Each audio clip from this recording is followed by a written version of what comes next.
रूपं सागरजातं सहगण रघुनाथान्वितं तं सजीवं साद्वैतं सावधूतं परिजनसहितं कृष्णचैतन्यदेवं श्रीराधा कृष्णपादान् सहगणं श्रीविशाखान्वितांश्च हे कृष्ण करुणा सिंधु दीनबंधु जगत्पते गोपेश गोपिका कांत राधा कांत नमोस्तुते तप्त कांचन गौरांगी राधे वृंदावनेश्वरी वृषभानुसुते देवी प्रणमामि हरिप्रिये वाञ्छाकल्पतरुभ्यश्च कृपा सिन्धुभ्येव च पतितानां पावनेभ्यो वैष्णवेभ्यो नमो नमः। जय श्री कृष्ण चैतन्य प्रभु नित्यानंद श्री अद्वैत गदाधर श्रीवासदि गौर भक्तवृंद हरे कृष्णा कृष्ण कृष्ण हरे हरे हरे राम राम राम हरे हरे। नमो विष्णुदाय कृष्णविष्टाय भूतले श्रीमते भक्तिवेदांत स्वामी नामने नमस्ते सारस्वती देवे गौरवाणी प्रचारिणे निर्विशेष शून्यवाद पाश्चात्य देश तारिणे।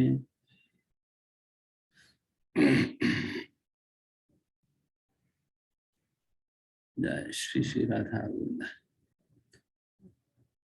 हाँ प्रभु, सबको स्वागत है।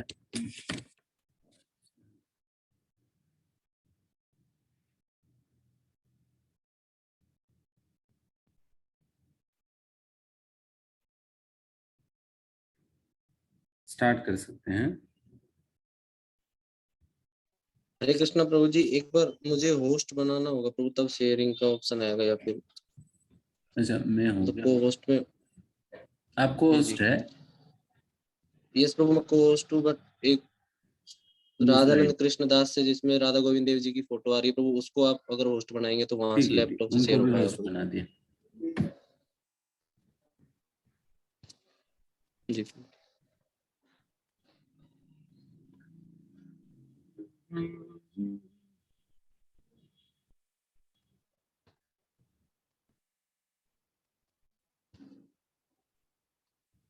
प्रभु यहाँ से एंडिंग था, ये चौथा अध्याय है अभी। तो लास्ट वीक में ये ऐसे पढ़ना, भूसे को दूध में परिवर्तित करो। तो कोई डिवोटी अगर पढ़ना चाहे तो हैंड रेज कर सकते हैं, हम उनको अनम्यूट कर देंगे, पढ़ सकते हैं यहाँ से कोई भी डिवोटी।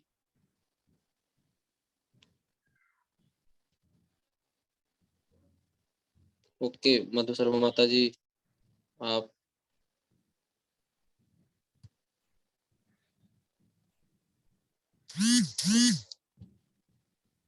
एंड सभी डिवोटी से रिक्वेस्ट है जिनके लिए भी पॉसिबल है वो अपना कैमरा टर्न ऑन कर सकते हैं, कैमरे को ऑन कर सकते हैं, ताकि प्रभु जी हम सभी को देख पाए, सेशन थोड़ा इंटरेक्टिव रहे।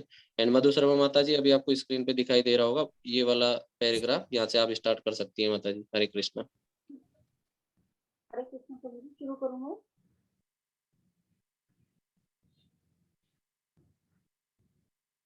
हेलो। यस माता जी, मेरी आवाज आ रही है? आपकी आवाज थोड़ी नहीं आ रही माता जी, काफी धीरे आ रही है थोड़ा।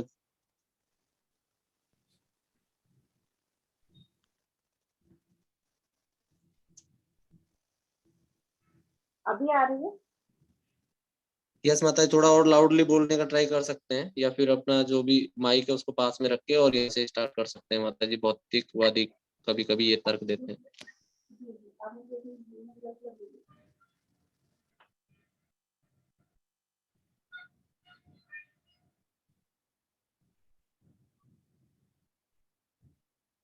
मैं कोशिश कर रही हूँ, तो मुझे बताइएगा अगर थोड़ा सा कैसे, ठीक है? हरे कृष्णा। हाँ माता जी, शुरू कर सकते हैं। मुझे परिवर्तित करें, यहीं से मुझे पढ़ना है पड़ेगी? हाँ, भूसे को दूध में परिवर्तित करो। हाँ, यहीं से पढ़ना है ना मुझे? हाँ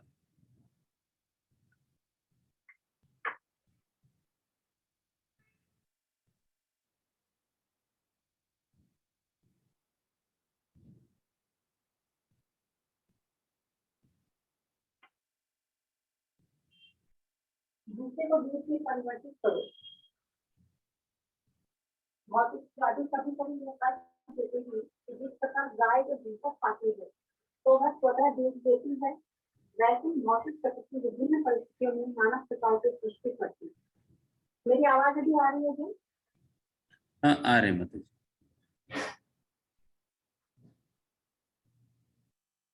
अतः प्रारंभ में पदार्थ ही कारण है। इस तर्क के खंडन में हम ये कह सकते हैं कि उसी गाय प्रजाति का एक जानवर जिसका नाम है बैल, ये घोटा गाय की तरह ही खाता है परंतु दूध नहीं देता। ऐसी परिस्थिति में यह नहीं कहा जा सकता है कि घोटा एक विशेष प्रजाति के संबंध में दूध उत्पन्न करता है। निष्कर्ष यह होना चाहिए कि एक श्रेष्ठ प्रबंधन है, जैसा कि भगवद गीता के 9वें अध्याय के 10वें श्लोक में अनुमोदित किया गया है, जहाँ भगवान कहते हैं माया अध्यक्षण प्रकृति से कराकर यह भौतिक प्रकृति मेरे अध्यक्षता में कार्य करती है। एक उनकी पुत्र एवं इस प्रकार कर अतः जीवों को जो प्रकट करती है मेरे अध्यक्षता में, जब इच्छा करते हैं कि तो गाय दूसरा खाकर दूध देती है और जब इच्छा नहीं करते हैं तो इन भूखों के मिश्रण से दूध नहीं बन सकता। यदि प्रकृति इस प्रकार से कार्य करती होती है कि घोषों से सीधे दूध बनने को भूसे की घेर से भी दूध बन जाए, परंतु यह संभव नहीं है। वहीं भूसे को स्त्री को देने से भी दूध नहीं बन सकता। भगवत गीता के इस कथन का तात्पर्य यही हुआ कि केवल वरीय आदेशों द्वारा ही सब कुछ होता है। पदार्थ ही स्वयं अनावश्यक होकर कुछ भी उत्पन्न करने की क्षमता नहीं है। अतः निष्कर्ष यह है कि पदार्थ जिसमें आत्मा ज्ञान नहीं है इस भौतिक जगत की सृष्टि का कारण नहीं हो सकता। परम निर्माता परम पुरुषोत्तम भगवान है। तो प्रश्न करना है। हाँ तो प्रश्न है भौतिक प्रकृति की सृष्टि का कारण है, इस तर्क को खंडन करें। इसमें दूसरा प्रश्न है एक बैल दूसरा खाकर दूध नहीं दे सकता, यह क्या प्रमाणित करता है? आगे हाँ बस आप में से कोई अभी जो हमने पढ़ा उसको एक्सप्लेन कर सकेंगे? आप लोगों ने सुना होगा, क्या पढ़ा होगा, क्या पढ़ाई है?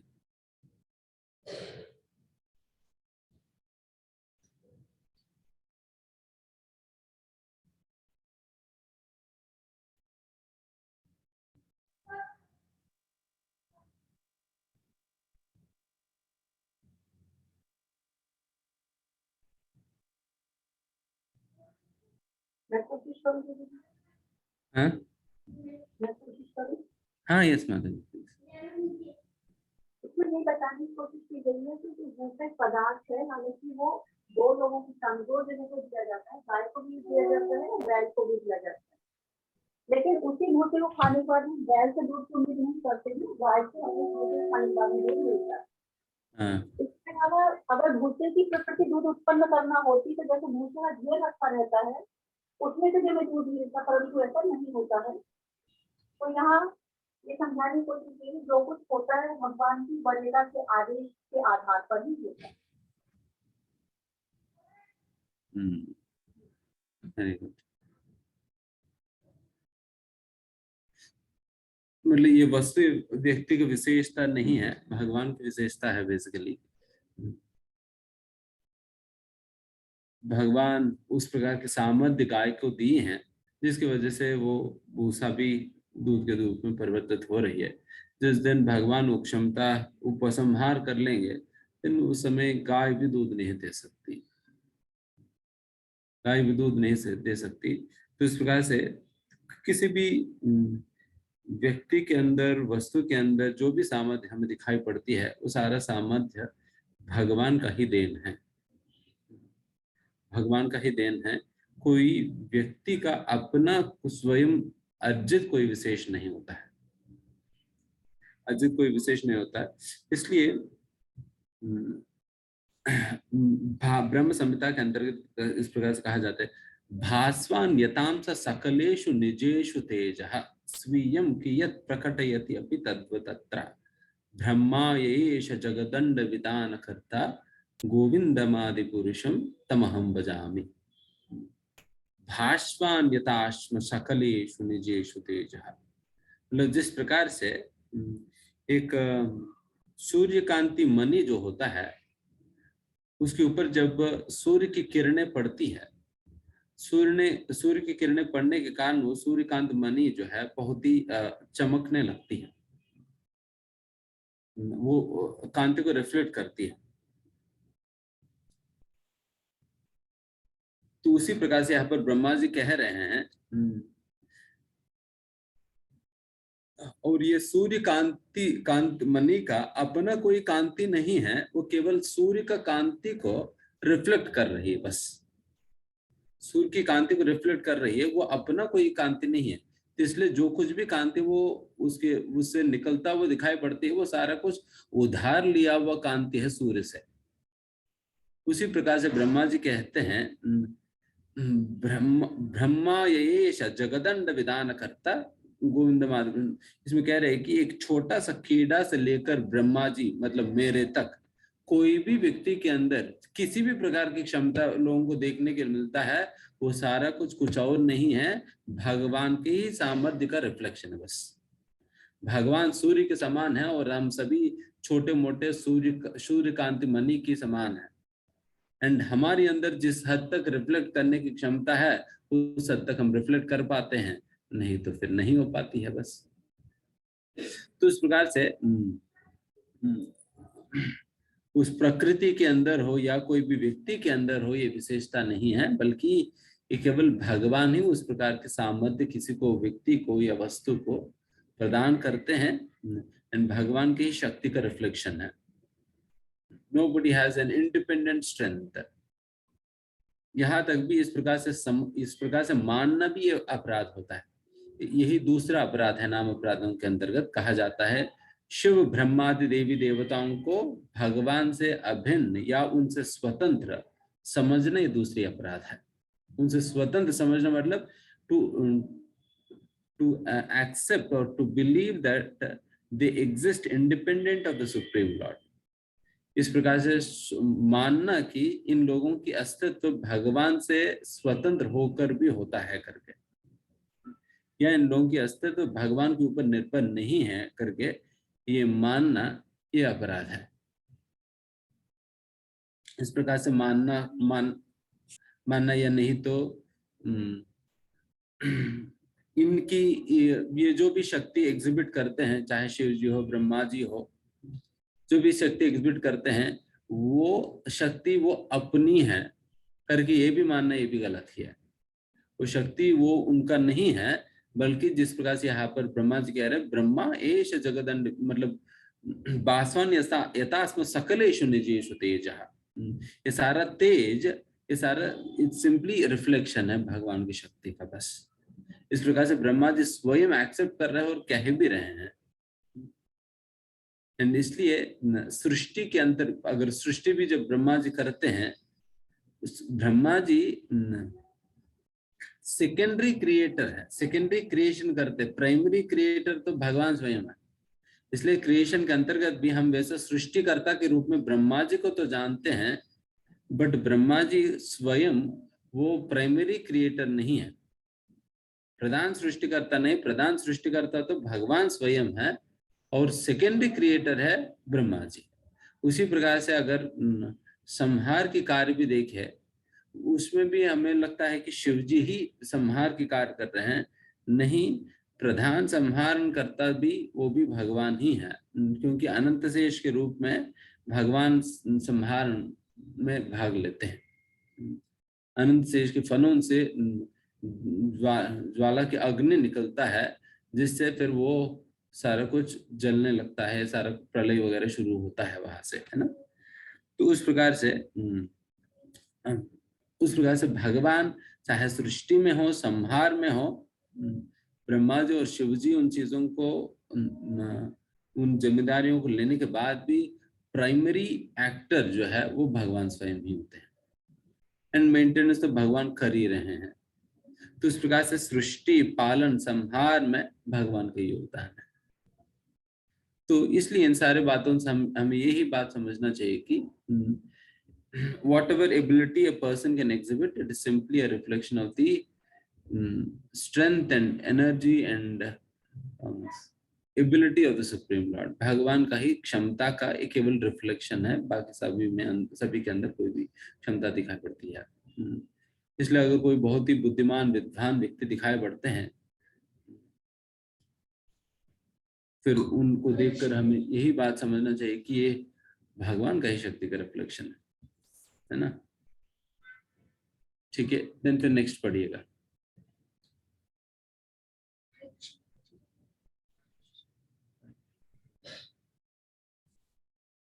क्लास चल रहे हैं ना। हरे कृष्णा, आगे पढ़ सकती हैं माता जी। अनिश्चित संयोगवश कुछ नहीं होता यहाँ से, या कोई और डिवोटी पढ़ना चाहे हैंड रेज कर सकते हैं।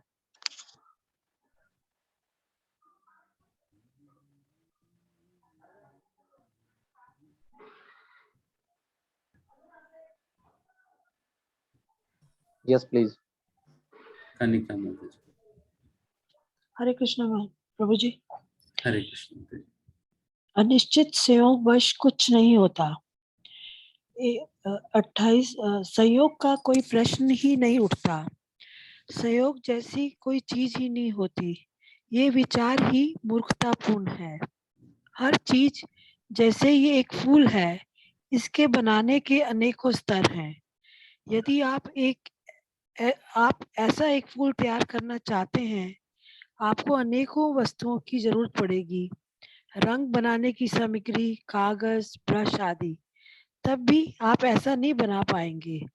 जब आपके इस व्यर्थ कृत्रिम फूल का तैयार करने में इतने यंत्रों और दिमाग की आवश्यकता पड़ती है, तो भला आप कैसे सोच सकते हैं कि ये सुंदर फूल अपने आप तैयार हो गया। सबके मूल में एक बुद्धि है। ये सब मात्र संयोग नहीं है। आपके पास ये देखने की आंख होनी चाहिए, अन्यथा आप इसे संयोग ही मानेंगे। लेकिन एक भक्त की दृष्टि अलग है। वह देखता है, वह सिर्फ ये फूल नहीं देखता, वह इसके पीछे कृष्ण का हाथ देखता कि किस प्रकार इसके बनाने में कृष्ण का हाथ है। हरे कृष्णा प्रभु जी। हरे कृष्णा, बहुत धन्यवाद। यहाँ पर भगवान के अद्भुत आश्चर्यजनक सृष्टि में शिल्प की चर्चा करें। जैसे यहाँ पर कहा जा रहा है कि किसी प्रकार के जैसा, क्योंकि बहुत ज्यादातर विज्ञान के अंतर्गत ये चांस के विषय में संयोग वश चीजें प्रकट हुई है करके लोगों की मान्यता या कथन होता है। बट इस प्रकार से संयोग वश बाई चांस या अपने आप से कुछ नहीं होने वाली है। अपने आप से कुछ नहीं होने वाली है। क्या एक छोटा सा घर भी वो अपने आप से प्रकट नहीं होती है। कोई ना कोई, कई लोग मिलकर बहुत मेहनत से बनाए तब जाकर घर बनता है। तब जाकर घर बनता है। उस प्रकार से जब एक छोटे से छोटे घर भी बनाने के लिए हमें इतने लोगों की मेहनत की जरूरत पड़ता है, इतना दिमाग लगता है, इतने लोगों की मेहनत जरूरत पड़ता है, तो क्या इतना बड़ा ब्रह्मांड बनने के पीछे कोई भी दिमाग और मेहनत की जरूरत नहीं पड़ता है। अपने आप ही कहाँ से प्रकट हो जाएगी बाई चांस। इसलिए जिन्हें किसी भी चीज के पीछे कारण पता नहीं होता है, देन वो लोग इसी प्रकार की बातें कहते हैं संयोगवश हो गया करके। बिकॉज वो लोग फाइंड आउट या ट्रेस नहीं कर पाए इस प्रकार की, मतलब इन चीजों के पीछे क्या कारण हो सकता है करके, इसको ट्रेस आउट नहीं कर पाए, फाइंड आउट नहीं कर पाए, समझ नहीं पाए। तो उसकी वजह से फिर इसका एक्सप्लेनेशन कैसे दे, देन संयोगवश कह देंगे तो देन खत्म बात। अपने आप से आ गया, संयोगवश आ गया, ऑटोमेटिकली प्रकट हो गया। ऑटोमेटिकली क्या होता है? ऑटोमेटिकली थाली से खाना भी मुंह के अंदर नहीं जाता है। ऑटोमेटिकली थाली से खाना भी मुंह के अंदर नहीं जाता, उसको भी अब अपना हाथ से उठाकर मुंह के अंदर रखना पड़ता है, तब जाकर खाना अंदर जाएगी। ऑटोमेटिक कुछ नहीं है। तो इस प्रकार से ये जो संयोगवश इस प्रकार से हो गया, संयोगवश सारा पृथ्वी प्रकट हो गए, संयोगवश है सारा जीव प्रकट हो गए, संयोगवश जो है सारा प्रकृति प्रकट होगी, संयोगवश इतने सारे जो कुछ भी आपको इस प्रकृति के अंदर सुंदर सुंदर चीजें जो दिखाई पड़ते हो सारा कुछ संयोगवश हो रहे हैं। ये सारे मूर्खों की थ्योरी है जिन्हें सर्व कारण कारणम के रूप में, हु इज एक्टिंग, कौन एक्ट कर रहे हैं सर्व कारण कारण के रूप में, जिनको पता नहीं, फिर वो लोग इसी प्रकार का थ्योरी को मानते हैं, चांस थ्योरी। तो इसलिए बात यहाँ पर यह समझना है कि संयोगवश नहीं है। देखिए एक आर्टिफिशियल फूल बनाने के लिए कितना मेहनत लगता है, जैसे यहाँ पर बताए जा रहे हैं। आर्टिफिशियल फूल बनाने के लिए इतना मेहनत करने के बाद भी आप एग्जैक्टली फूल को रेप्लिकेट नहीं कर पाते। एक आर्टिफिशियल फूल बनाने के लिए, देन आर्टिफिशियल फूल बनाने के लिए आपको इतना मेहनत लगेगी, फैक्ट्री की जरूरत पड़ता है, देन फिर व्हाट डू यू से, देन लोगों की मेहनत भी जरूरत पड़ता है, देन एक वास्तविक फूल को बनाने के लिए और कितना मेहनत लगेगी और कितना दिमाग, कितना प्रयास इत्यादि चीजें लगेंगी, आप सोच सकते हैं। इसलिए कुछ भी संयोगवश नहीं होता है, क्योंकि संयोगवश कहने का तात्पर्य यही होता है लोगों का, भगवान के अस्तित्व को न करना। भगवान करके कोई है नहीं, और भगवान होने का भी कोई जरूरत नहीं है, क्योंकि सब कुछ संयोगवश हो रहे हैं, तो इसलिए भगवान को मानने की जरूरत नहीं है। इसलिए नास्तिकवाद है इस प्रकार से सोचना कि संयोगवश होता है, बाई चांस अपने आप ऑटोमेटिकली प्रकट हो रहे हैं। बट ये भक्तों की समझ है, या एक सही में कोई भी बुद्धिमान व्यक्ति की समझ ये है, जिनके अंदर थोड़ा बहुत भी बुद्धि बचा है, तो उनका यही अंडरस्टैंडिंग होगा कि कुछ भी अपने आप से नहीं आ सकता है। एक सुपर इंटेलिजेंट ब्रेन है इन सारे चीजों के पीछे, जो कि भगवान स्वयं है। एंड अब सुपर इंटेलिजेंट ब्रेन कहिए, कोई सुप्रीम एनर्जी कहिए, अल्टीमेटली इंडिकेट करती है एनर्जी है, तो फिर एनर्जी किसी के ना किसी की एनर्जी तो होना चाहिए, एंड उन्हीं को हम भगवान कहते हैं। एनर्जी, एनर्जेटिक शक्ति, शक्तिमान की आश्रय में रहती है हमेशा। एंड वैसा शक्तिमान कौन है? भगवान है। तो इस प्रकार से हम समझ सकते हैं। इसलिए नास्तिकवाद के विपरीत हमें ये बात समझना चाहिए कि आस्तिकवाद के अनुसार सारे चीजों का मूल कारण भगवान स्वयं होते, कोई भी चीज अपने आप संयोगवश नहीं आता है। ठीक है, यस, आगे बढ़ो।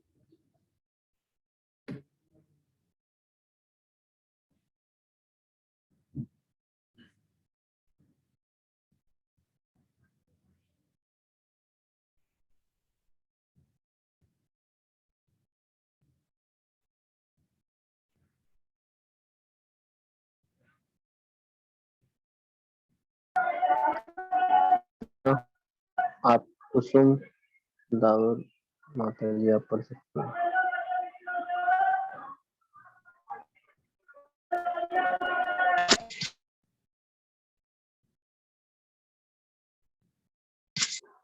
हरे कृष्णा, आप अनम्यूट कर सकते हैं अपने आप को, जिन्होंने हैंड रेज किया हुआ है। कुसुम माता जी।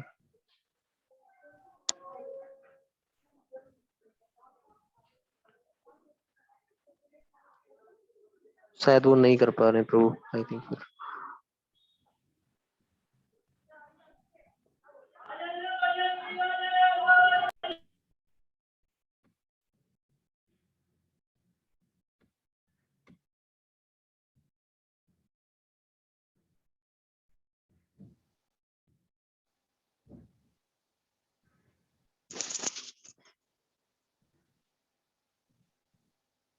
कोई और पढ़ सकते हैं? हरे कृष्णा माता जी पढ़िए। मधु माता जी। मैं पढ़ूं? जी जी पढ़िए पढ़िए। हरे कृष्ण। कुंभ बनाने के लिए कुंभकार की आवश्यकता होती है। मेरी आवाज अभी आ रही है? हाँ मधु, क्लियर। विशुद्ध ज्ञान के लिए भगवत गीता पढ़िए। कृष्ण कहते हैं मया अध्यक्षण प्रकृति ही। भगवत गीता के 9वें अध्याय में 10वें श्लोक में बात कही गई है, मेरी अध्यक्षता में। यही हमारा व्यवहारिक अनुभव है।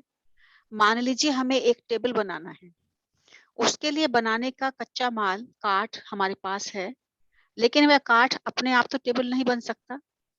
हमें बनाने के लिए कुछ यंत्र और बुद्धि लगानी पड़ेगी। उसी प्रकार यह विस्तृत ब्रह्मांड स्वतः ही नहीं बन गया, इसके पीछे कृष्ण का संकल्प है। इसलिए वही सृष्टि करता है, यही प्रकृति है। प्रकृति ही उपकरण है। जैसे कुंभकार है, उसका चक्का घूमता है और मिट्टी से कुंभ बन जाता है, पर मूल कारण कुंभकार ही है। वह चक्के को गति देता है। जब उस गति से चक्का घूमता है तो अनेक बर्तन बनते जाते हैं। वैसे ही प्रकृति है। मूर्ख लोग यह तो देख रहे हैं कि चक्का घूम रहा है, लेकिन वह यह नहीं समझ पाते कि इस गति के पीछे कुंभकार की शक्ति है जो उस चक्के को घुमा रही है। अतः प्रकृति का भी कोई प्रश्न नहीं, कृष्ण ही सब कुछ है। यह दृष्टि भी अपूर्ण या अधूरी है कि यह चक्र बिना किसी के चलाए ही चल रहा है। यह अपूर्व ज्ञान है कि मया अध्यक्षण प्रकृति ही, मेरी अध्यक्षता में यह भौतिक प्रकृति कार्य करती है। सो प्रकृति के अद्भुत कार्य का अवलोकन ही काफी नहीं है। इन अद्भुत कार्यों के पीछे कृष्ण है जो पर ब्रह्म है। कुंभकार एवं चक्र के उदाहरण पर चर्चा करें। हरे कृष्ण। धन्यवाद। इसमें पुनः इसी बात को थोड़ा सा और डिटेल्स के साथ यहाँ पर बताए जा रहे हैं, क्योंकि हमें हमेशा जैसे यहाँ पर कोई भी कुंभ बनने के पीछे वो चक्र का भी अपना योगदान है, चक्की का भी अपना योगदान है, एंड कुमार का योगदान है। एंड प्रधान कारण या इमीडिएट कारण किनको भी, वो इमीडिएट कारण क्या दिखाई पड़ती है? वो चक्र घूमते हुए दिखाई पड़ रहे हैं, उस चक्र की वजह से ये कुंभा बन रहे करके दिखाई पड़ेगी। इसलिए जिनकी केवल दृष्टि केवल वहां तक चक्र तक ही सीमित है, उन्हें केवल चक्र घूमता हुआ दिखाई पड़ेगी, एंड फिर उन्हें वो चक्र की वजह से जो कुंभा जो बन रहे तो वो सारा कुछ दिखाई पड़ेगी। बट जिनके पास थोड़ा बहुत बुद्धि है वो तो सोचेगा कि ये चक्र घूम कैसे रहे हैं, कोई ना कोई तो चलाते होंगे इसे। देन फिर वो अपना दृष्टि बढ़ा करके, वो अपना स्कोप बढ़ा करके देखेगा। देन फिर उन्हें ये भी दिखाई पड़ेगा, अच्छा इस चक्र को घुमाने वाला कुमार है, कुमार इस चक्र को घुमा रहे हैं, एंड फिर इस चक्र घूम रही है, फिर इस चक्र के ऊपर कई प्रकार के बर्तन बन रही है। तो इस प्रकार से इसमें बेसिकली सृष्टि के अंतर्गत एक इमीडिएट कारण होता है। इमीडिएट कॉज, दो प्रकार के कॉजेस होते हैं, immediate cause and ultimate cause. जिसे कारण और परम कारण। कारण एक तो कारण होता है, दूसरा परम कारण होता है। और हमेशा हमें कारण के रूप में अनेक प्रकार की भौतिक चीजें हमें दिखाई पड़ती है, भौतिक चीजें दिखाई पड़ती है, बट हर एक कारण के पीछे परम कारण के रूप में हमेशा भगवान छुपे हैं। जिस प्रकार से ये चक्र ये इमीडिएट कॉज है इस सृष्टि का, इस सृष्टि के अंदर जो कुछ भी हो रहे उसका, ये कुंभा का इमीडिएट कॉज है वो चक्र, एंड फिर उस चक्र को घुमाने वाला जो कुमार है वो अल्टीमेट कॉज है। तो उस प्रकार से ये दो कारण है, अल्टीमेट कॉज या परम कारण और कारण। और हमेशा जिनका संकुचित चेतना है, संकुचित दृष्टि है या भगवत चेतना नहीं है, उनको केवल इमीडिएट कॉज दिखाई पड़ती है। हमेशा इमीडिएट कॉज के विषय में ही वो उनके ध्यान सीमित है। बट जिनका आध्यात्मिकता विषय में ज्ञान है, देन फिर उनको अल्टीमेट कॉज भी दिखाई पड़ती है। इसलिए भगवान के विषय में क्या कहा जाता है ब्रह्म संहिता में? ईश्वरा परमा कृष्ण सच्चिदानंद विग्रह अनादिर आदिर गोविंद सर्व कारण कारणम। यहाँ पर क्या कहे? सर्व कारण कारणम, सारे कारणों के भी कारण है भगवान,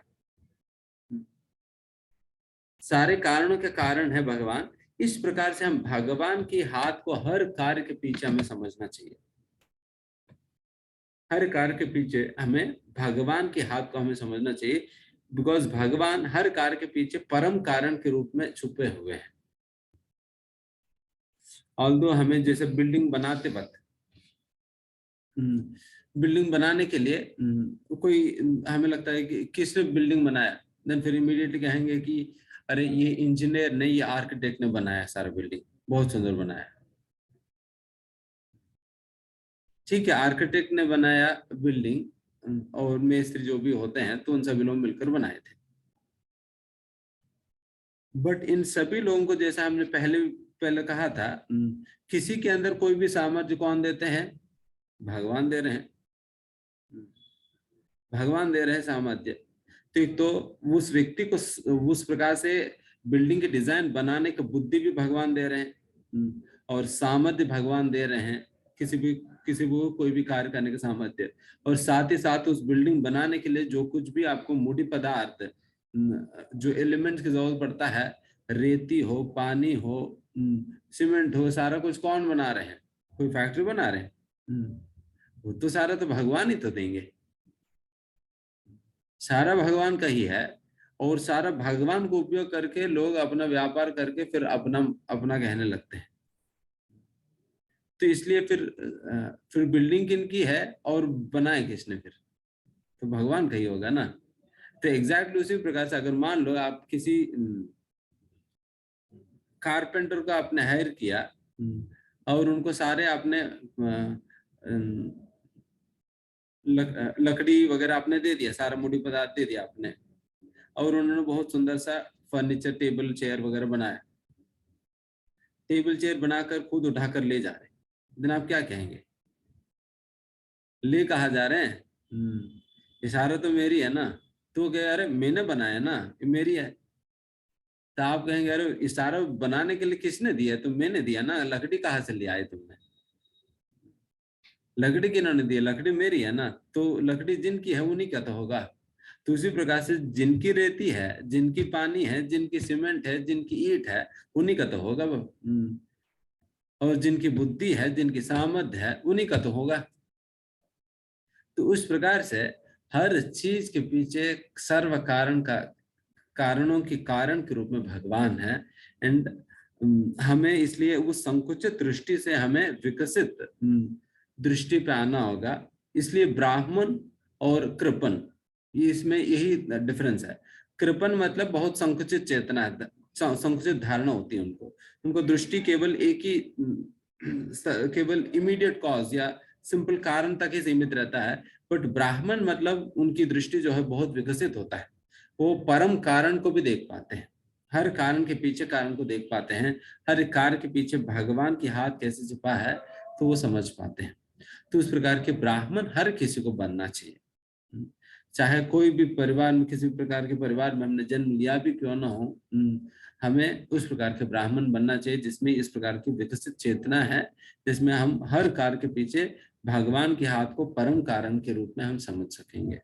देन जब आप इस प्रकार से देख पाएंगे ना, देन ये जो भगवान कहते हैं सारे फल मुझे देना चाहिए करके, देन आपको ऑब्वियसली लगा अरे सारे तो उन्हीं का ही तो है, तो उन्हीं को देना है। सारा लकड़ी जिनकी है उन्हीं को ही देना है, चेयर वेयर बनाकर, मुझे केवल मुझे मजदूरी मिलेगा बनाने का, बट सारा बिलोंग करता है स्वामी को, भगवान। तो इस प्रकार की समझ के साथ व्यक्ति बहुत आसानी से अपने फलों को भगवान की सेवा में लगा दे, बिकॉज उनको पता है कि एक्चुअली में प्रोपरेटर कौन है। इसलिए इस परम कारण की कॉन्सेप्ट को बहुत क्लियरली समझना अनिवार्य है ना। ठीक है, फिर आगे बढ़ते हैं।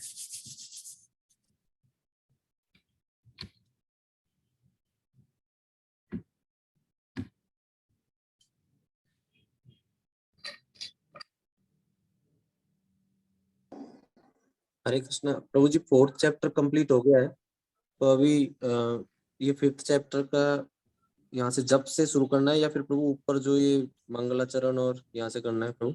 नहीं, जब से जी जी ठीक। तो ओके, मधु शर्मा माता जी आप अनम्यूट करके पढ़ सकती हैं। हरे कृष्ण। जप, भक्तों की संगति में नाम जप सर्वोत्तम होता है। मेरी आवाज आ रही है उधर? हाँ। यद्यपि जप आत्मानुशासन में सर्वोपरि है, तथापि भक्तों की संगति में यह सर्वोत्तम होता है। एकाकी बैठकर जप करने में कभी प्रमाद, शिथिलता व औनिंदापन आ सकती है, किंतु जब हम भक्तों की संगति में जप करते हैं तब निरंतर हम एक निरीक्षण में रहते हैं, जिससे किसी प्रकार की चूक की संभावना कम हो जाती है। जब भक्त मिलकर नाम जप करते हैं तो भक्ति की तरंगें चारों तरफ फैलती हैं और इस परिवेश में नाम जप अत्यधिक प्रभावशाली होता है। इस प्रकार जब भी अवसर मिलता है तब भक्तजन सुबह मंदिर में एक साथ मिलकर जप करते हैं। इसके विकल्प में जो भक्त अपने निवास स्थल पर जप करें, वे एक स्थल को चुन लें जहां भक्त एक साथ एकत्र होकर सुबह जप का आनंद ले सकते हैं। यह बहुत ही सही निर्णय होगा। बहुत महत्वपूर्ण बात यहाँ पर जप के विषय में चर्चा किया जा रहा है। जब सबसे अच्छा हो सकता है जब आप भक्तों की संगति में आकर जप करेंगे, क्योंकि जो प्रभाव आपको भक्तों की संगति में करने से आपको मिलता है वो कभी भी घर पे अकेला अकेला करने से नहीं मिलता है। इसलिए जब भी हमसे हो सके हमें भक्तों के संग में जाकर हमें जप करने की, बाकी अन्य भक्तों के साथ मिलकर जप करने की हमें प्रयास करनी चाहिए, क्योंकि तभी हम बिकॉज बाकी सारे, क्योंकि जप के विषय में आप चाहे जितने भी बातें सुने वो सारे चीजें आप थ्योरेटिकली जानते हो, बट प्रैक्टिकल तौर पर कैसे किया जा सकता है वो जब तक आप भक्तों की संगति में आकर नहीं करोगे तब तक पता कैसे चलेगी। देखिए, अगर मान लीजिए खाना बनाने के विषय में, कुकिंग के विषय में आप चाहे जितना कुकिंग क्लासेस अटेंड कर भी लीजिए, कुकिंग क्लासेस कितना भी अटेंड कर लो, कि पहले तेल डालना है, फिर उसके बाद उसको थोड़ा सा गर्म होने देना है, फिर उसके बाद उसमें चौक डालना है, देन ये करना है, वो करना है, तो सारा कुछ आप सुन लेंगे, देन आपको पूरा याद भी कर लिया। एग्जाम अगर एग्जाम दे दी जाए देन फिर बहुत सुंदर से आप आंसर लिख सकते हो एंड 100 आउट ऑफ 100 आ जाएगी। बट फिर भी हो सकता है कि अगर आपको कुकिंग क्लासेस में आप फर्स्ट आ गए थ्योरी में, बट आपको सीधा कुकिंग में भेज दी जाए, शायद हो सकता है आपकी हाथ की खाना खुद ही नहीं खा पाए, क्योंकि अल्टीमेटली कुकिंग मतलब आपको जाकर बनाकर ही सीखना होगा। आप चाहे जितना भी सुन ले फिर भी आपको आएगी नहीं, फिर भी नहीं आएगी। आपको जाकर किसी के साथ मिलके आपको सीखना पड़ेगा कि कैसे कुकिंग किया जा सकता है, क्योंकि प्रैक्टिकल तौर पर तभी पता चलेगी।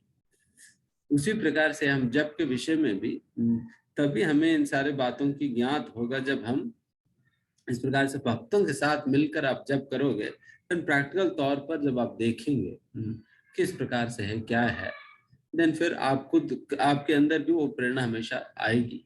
अच्छा, जब बाकी लोगों को जब आप देखेंगे बहुत सुंदर प्रकार से वो लोग जप कर रहे हैं, प्रयास कर रहे हैं, मेहनत कर रहे हैं जप में ध्यान लगाने के लिए, देन आपको भी वो प्रेरणा निरंतर रूप से मिलता रहेगी कि मैं भी अच्छा से जप करूं करके। एंड नींद भी आएगी, तो घर पे है तो फिर नींद आएगी तो फिर लगे ठीक है थोड़ी देर सो जाते, फिर उसके बाद उठकर कर लेंगे, क्या दिक्कत है, देन फिर जाकर लेट जाएंगे। बट यहाँ पर तो कोई सोने पे देन फिर भगल वाला भक्त उठा दे, प्रभु जी उठ जाइए आप सो रहे हैं। वहां तो आधा घंटा तो पता ही नहीं चलता, घर पे तो हम सोए हैं, जब चल रहे क्या चल रहे पता नहीं चलेगी, बट यहाँ पर तो भक्त उठा देगा, अरे तुम सो रहे उठ जाओगे।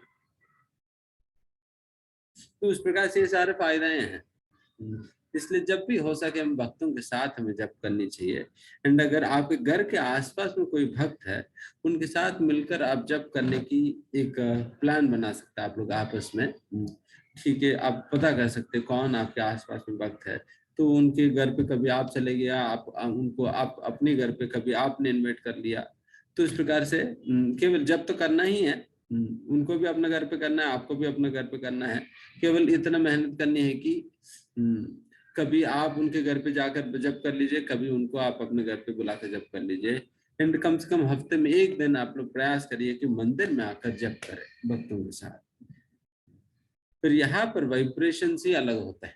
जब के समय में ना इतने 50-70-80 लोग जब मिलकर जब कर रहे होते हैं, देन फिर डेफिनेटली वो वाइब्रेशंस अलग ही होते हैं। देन फिर उसमें आपको बहुत ही आसानी से सुनाई पड़ेगी। अभी आपको घर पे बैठे बैठे बहुत मेहनत करना पड़ता है सुनने के लिए। मंदिर में तो फिर आपको इतना मेहनत करने की जरूरत नहीं पड़ेगी, बिकॉज ऑलरेडी आपको उस प्रकार का माहौल मिल जाएगी, है ना। इसलिए वैसा माहौल में हम बैठकर जप करने का प्रयास करें। इसलिए प्रयास करें कि कम से कम हफ्ते में एक दिन आप लोग मंदिर में आकर जप करें। अगर सुबह मंगलवार में पहुंच भी नहीं पाए, कम से कम 5:30 बजे पहुंचकर फिर जप करने के लिए तो आप आ सकते हैं। तो उस प्रकार से हफ्ते में एक दिन आप लोग प्रयास करिए मंदिर आने का। अगर आप लोग कहीं और है, फिर वहां के आसपास कोई मंदिर है तो फिर वहां पर जाकर आप जप कर सकते हैं। क्योंकि डेफिनेटली मंदिर में वो सैंक्टिटी या प्योरिटी के कारण वहां पर एक अलग ही वाइब्रेशंस होते हैं, इसलिए इसके फायदा हमें उठानी चाहिए, है ना। ठीक है, आगे बढ़े।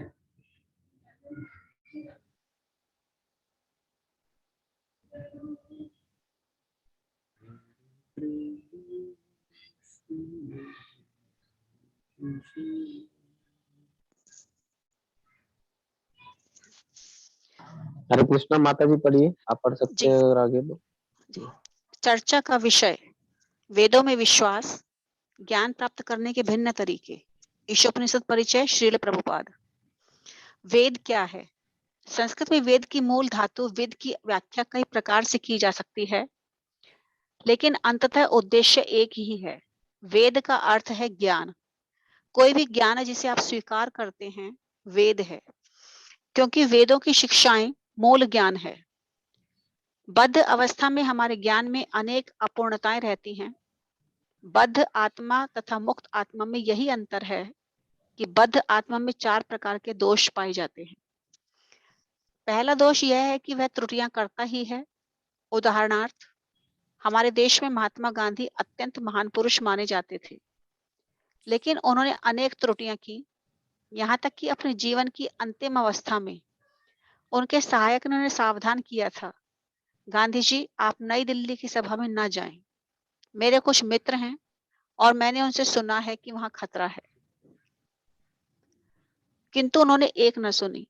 उन्होंने जाने का हठ किया और वे मारे गए।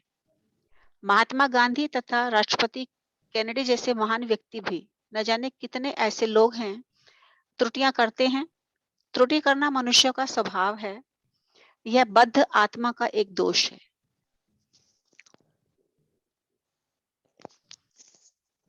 दूसरा दोष है भ्रमित होना। भ्रम का अर्थ है जो नहीं है उसे स्वीकार करना, अर्थात माया। माया का अर्थ है जो नहीं है। प्रत्येक व्यक्ति शरीर को स्वयं मान बैठता है। यदि मैं आपसे पूछूं कि आप क्या हैं, तो आप कहेंगे कि मैं मिस्टर जॉन हूं, मैं धनी व्यक्ति हूं, मैं यह हूं, मैं वह हूं। ये सब देह से संबंधित परिचय है, किंतु आप ये शरीर नहीं हैं, यह माया है। तीसरा दोष है धोखा देने की प्रवृत्ति। प्रत्येक व्यक्ति में दूसरों को ठगने की प्रवृत्ति पाई जाती है। कोई व्यक्ति पहले दर्जे का मूर्ख क्यों न हो, किंतु वह भी अत्यंत बुद्धिमान होने का दिखावा करता है। यद्यपि यह पहले कहा जा चुका है कि वह माया में रहता है और त्रुटियां करता है, लेकिन वह तर्क करता है, मैं सोचता हूं कि यह ऐसा है, वह वैसा है, लेकिन उसे अपनी ही स्थिति का भी ज्ञान नहीं होता। वह दर्शन पर पुस्तकें लिखता है, यद्यपि वह स्वयं दोषी रहता है। यही उसका रोग है, यही धोखाधड़ी है। अंतिम बात यह है कि हमारी इंद्रियां अपूर्ण हैं। हमें अपनी आंखों पर बड़ा गर्व रहता है। प्राय कोई व्यक्ति ललकारेगा, क्या तुम मुझे ईश्वर दिखा सकते हो? लेकिन क्या आपके पास ईश्वर का दर्शन करने के लिए आंखें हैं भी? यदि आपके पास आंखें नहीं हैं, तो आप उनके दर्शन कभी नहीं कर सकेंगे। यदि एकाएक कमरे में अंधेरा हो जाए, तो आप अपने हाथों को भी नहीं देख सकते। अतएव आपके पास दर्शन करने की शक्ति ही क्या है? अतः हम अपने इन अपूर्ण इंद्रियों से ज्ञान अर्थात वेद प्राप्त करने की अपेक्षा नहीं कर सकते। बद्ध जीवन में इन दोषों के होते हुए हम किसी को पूर्ण ज्ञान प्रदान नहीं कर सकते, ना ही हम स्वयं पूर्ण हैं।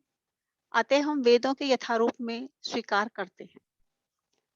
पहला प्रश्न है वेद का अर्थ क्या है। दूसरा प्रश्न है चारों दोषों में से प्रत्येक के कुछ उदाहरण दीजिए। हरे कृष्ण प्रभु जी। हरे कृष्णा, धन्यवाद। वेद का क्या अर्थ है? वेद, वेद शब्द जो है विद धातु से आता है। इसका मतलब है कोई भी जानने योग्य है या कोई भी ज्ञान, नॉलेज को वेद कहा जा सकता है। मतलब एक वैसे एक व्यवहारिक डेफिनेशन या उसके अनुवाद देखा जाए उसके अनुसार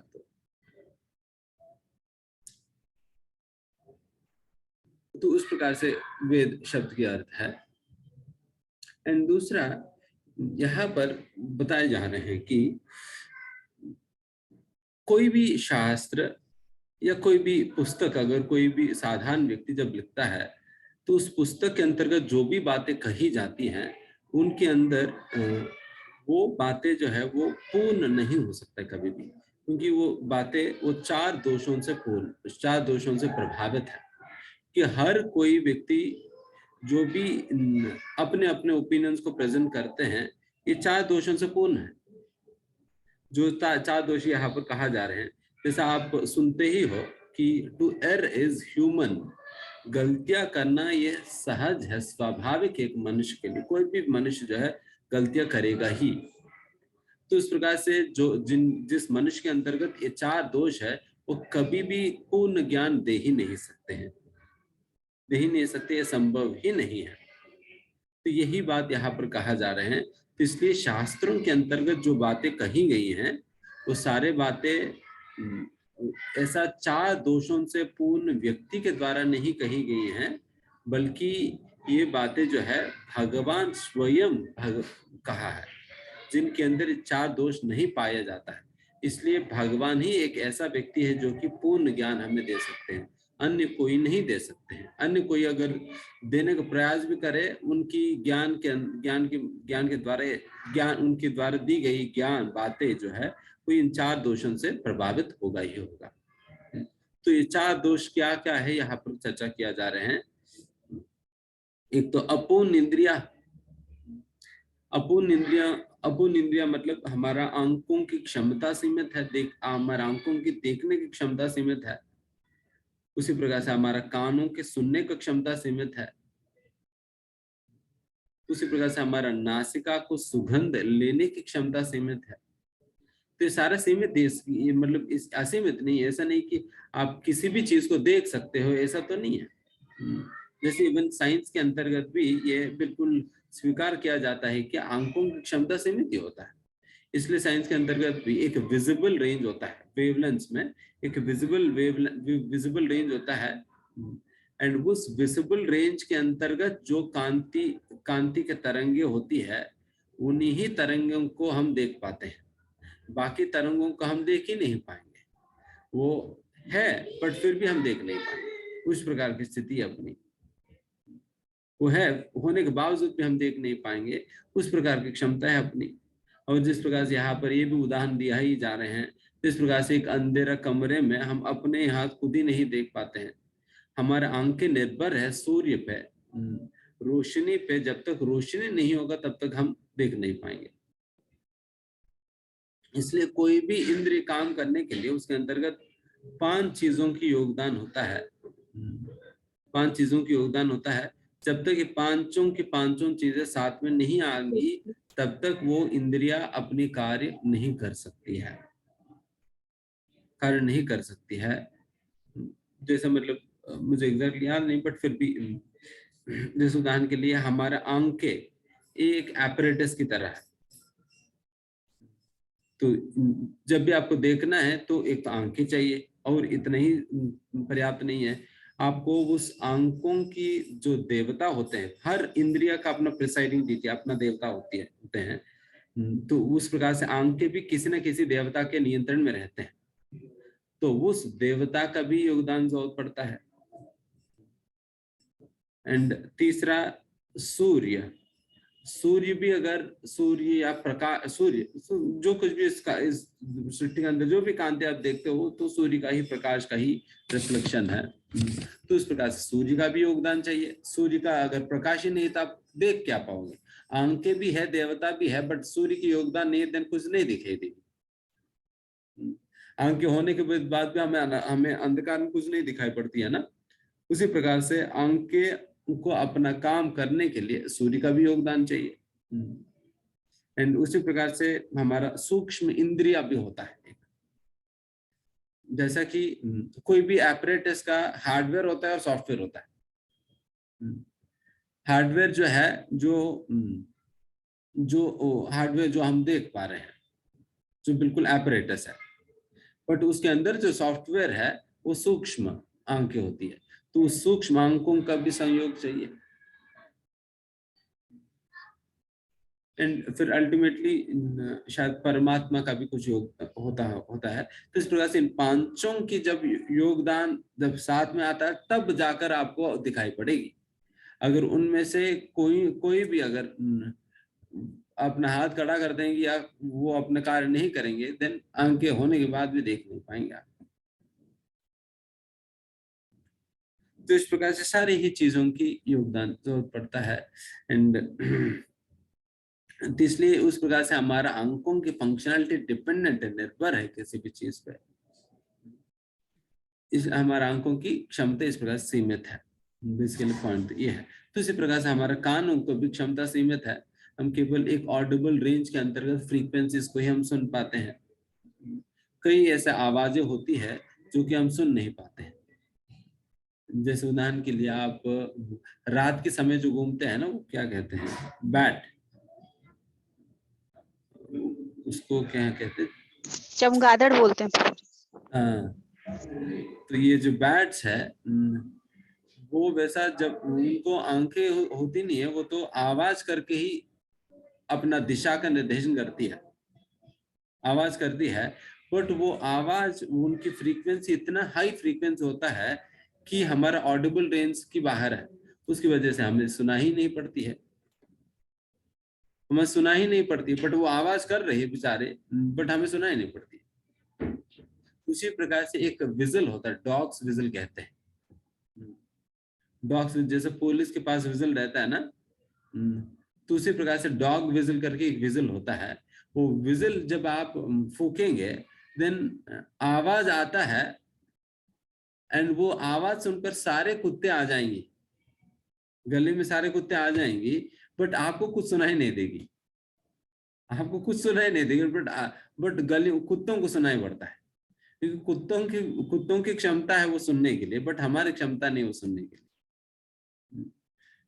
तो इस प्रकार से हमारे सारे इंद्रियों की क्षमता सीमित है, सीमित है। इस प्रकार के सीमित इंद्रियों के साथ हम कहाँ भगवान को देख पाएंगे और कहाँ भगवान को सुन पाएंगे। इसलिए भगवान कहते हैं न भेवेद ग्राह्यम इंद्रिय ही। इसलिए मैं कभी भी भौतिक इंद्रियों की क्षमता के अंतर्गत में नहीं आता, या भौतिक इंद्रियों से कोई व्यक्ति मुझे समझ नहीं सकते हैं या ग्रहण नहीं कर सकते हैं। ग्रहण करना मतलब हम भौतिक कानों से भगवान को सुन नहीं सकते, भौतिक कानों से भगवान को देख नहीं सकते हैं, ये संभव नहीं हो पाता। इसलिए ये न भवेद ग्राह्यम इंद्रिय ही कहते हैं, है ना।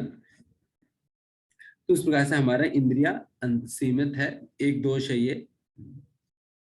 एंड दूसरा दोष है, सीमित इंद्रियों के कारण व्यक्ति जो भी सीमित इंद्रियों के माध्यम से जो भी इंफॉर्मेशन मिल रहे हैं, उसी को ही कंप्लीट मानने की वजह से वो भ्रमित हो जाता है, उसकी वजह से भ्रमित हो जाते हैं। उनको जो कुछ भी दिखाई पड़ रहा है, जो कुछ भी सुनाई पड़ रहा है, उनको लगता है कि यही सही है, देन फिर वो भ्रमित हो जाता है। इस प्रकार से भ्रमित होना ये दूसरा दोष है एक व्यक्ति के अंदर। एंड जिस प्रकार से यहाँ पर उदाहरण दिया ही जा रहे हैं, हम हर कोई जो है जब तक इस प्रकार से भगवत गीता के संपर्क में नहीं आते हैं, वो हमेशा इसी प्रकार से ही अपने आप को मानते हैं कि मैं शरीर हूं करके।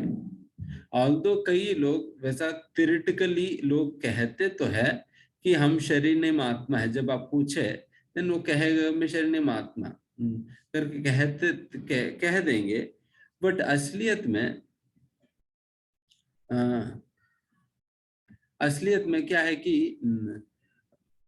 उनको उस स्तर पे जाकर कार्य नहीं करते हैं। उस स्तर पे जाकर कार्य नहीं करते हैं, देन फिर जब उस स्तर पे आपको कार्य ही आपके व्यवहार ही उस स्तर के अनुसार नहीं है, देन फिर इस प्रकार से थ्योरेटिकली मानने का भी क्या फर्क पड़ी, कोई फर्क ही नहीं। तो इसलिए हमें यहाँ पर जो बात कहा जा रही है कि बेसिकली व्यक्ति भ्रमित हो जाता है, हमारा असली स्थिति है हम शरीर निमात्मा, बट हम शरीर के स्तर पे कार्य करते हैं, ये भी एक प्रकार की भ्रम है, ये भी एक प्रकार की भ्रम है। उदाहरण के लिए मान लीजिए मैं एक पुरुष हूँ, अगर स्त्री की तरह मैं कार्य करने लगूं, स्त्री की तरह मैं अपने आप को श्रृंगार करूं, दिन व्यक्ति सोचेंगे ये तो भ्रमित हो गया है ना। तो उसी प्रकार से मैं वास्तविकता में पुरुष हूं बट स्त्री की तरह नकल कर रहा हूं। तो उसी प्रकार से अगर मैं आत्मा हूं और मैं नकल कर रहा हूं, मैं शरीर की तरह मैं नकल कर रहा हूं, फिर ये तो भ्रमित अवस्था है। तो इस प्रकार की भ्रमित अवस्था में जब भी कोई भी कार्य करता है, देन वो गलतियां करने लगते हैं, गलतियां हो जाता है भ्रमित अवस्था में जब कार्य करने में। देन इसलिए तीसरा दोष है गलतियां करना। पहला दोष है अपूर्ण इंद्रिया, अपूर्ण इंद्रियों की वजह से व्यक्ति भ्रमित हो जाता है, भ्रमित अवस्था में कार्य करने की वजह से गलतियां होती है, गलतियां होती है। जैसा ऊपर बताए गए हैं, बड़े बड़े लोग भी, Mahatma Gandhi, John F Kennedy इत्यादि जैसा महान महान लोग भी गलतियां कर रहे हैं। साधारण लोगों के लिए गलतियां करना बहुत संभव है। इसलिए हम सभी लोग, हम जानते और मानते भी है, सभी लोग गलतियां करते ही है। तो इस प्रकार से गलतियां करना। एंड चौथा, उन गलतियां होने पर व्यक्ति छुपाने लगते हैं, देन वो धोखाधड़ी है, चीटिंग प्रोपेंसिटी। तो ये चौथा है। सभी के अंदर इस प्रकार से धोखाधड़ी करने की प्रवृत्ति होता ही है। जब कोई गलती होता है उसे छुपाने का प्रयास करते हैं या किसी और के ऊपर डाल देने का प्रयास करते हैं। इन्होंने कर दिया, उन्होंने कर दिया, मैंने नहीं किया, तुम समझते नहीं, मैंने नहीं किया, इनकी गलती है।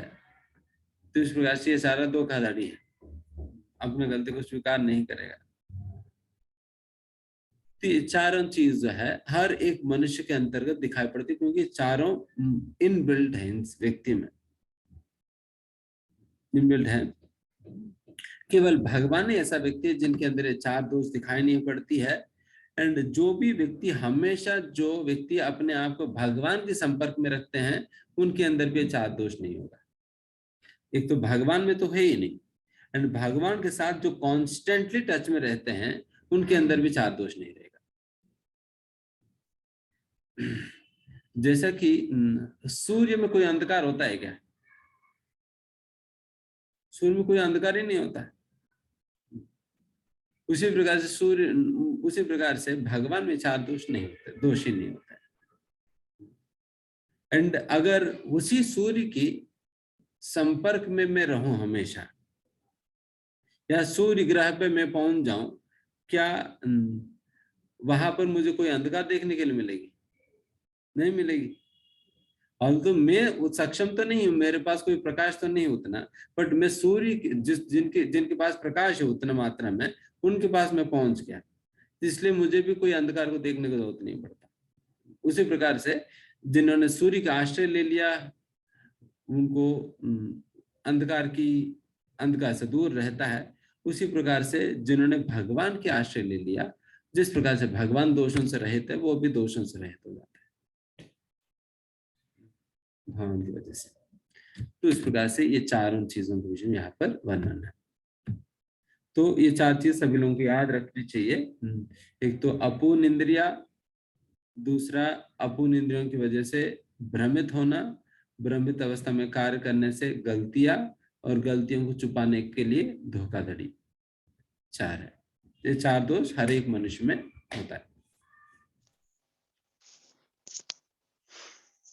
वेद मानवीय ज्ञान। आगे पढ़ूं प्रभु जी? हाँ, यस। वेद मानवीय ज्ञान के संकलन नहीं है। वैदिक ज्ञान आध्यात्मिक जगत से अर्थात भगवान कृष्ण से आता है। वेदों का अन्य नाम श्रुति है। श्रुति उस ज्ञान की सूचक है जिसे सुनकर अर्जित किया जाता है। यह प्रायोगिक ज्ञान नहीं है। श्रुति माता के तुल्य मानी जाती है। बहुत सारा ज्ञान अपनी माता से ही प्राप्त होता है। उदाहरणार्थ, यदि आप जानना चाहें कि आपका पिता कौन है, तो इसका उत्तर कौन दे सकता है? आपकी माता।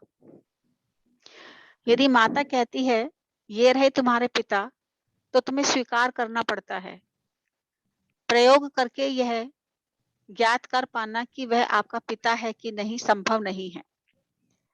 इसी तरह यदि आप अपने अनुभव से परे, अपने प्रायोगिक ज्ञान से परे, अपनी इंद्रियों के कार्यों से परे कुछ जानना चाहते हैं, तो आपको वेदों को स्वीकार करना होगा। इसमें प्रयोग करने का प्रश्न ही नहीं उठता।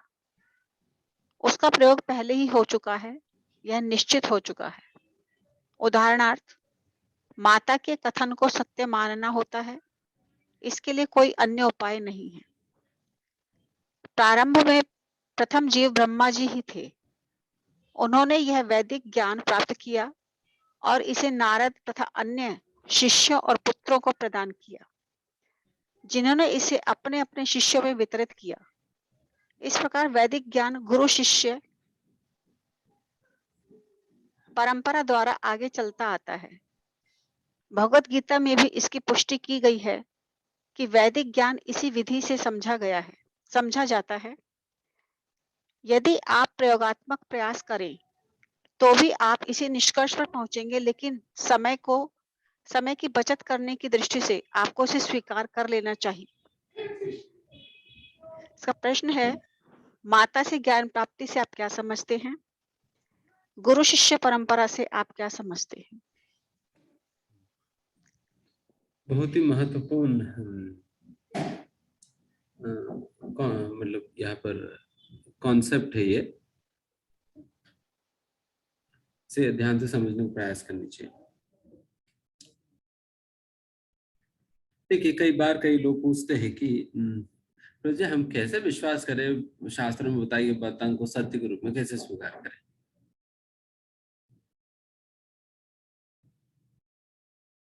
उसका क्या प्रमाण है?